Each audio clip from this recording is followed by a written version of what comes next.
Matapos pong ibasura ng Korte Suprema ang hiling na TRO ni Senador Bato de la Rosa para harangin ang ICC warrant, pinapaaresto na ng pamahalaan ang senador. Ang karagdagang detalye sa report ni Jomar Villanueva. Jomar! Pinaaresto na nga ng Department of Justice si Senator Bato de la Rosa.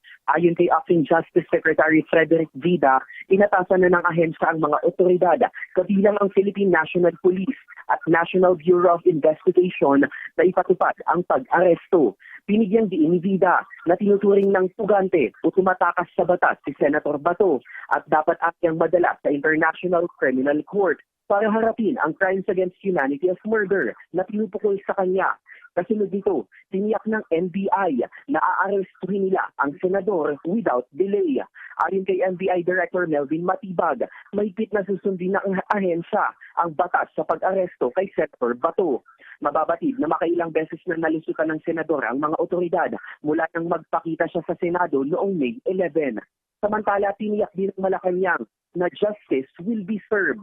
Balak namang maghain ng motion for reconsideration ng kampo ni Senator Bato matapos ngang ibasura ng Korte Suprema ang hiling niyang TRO.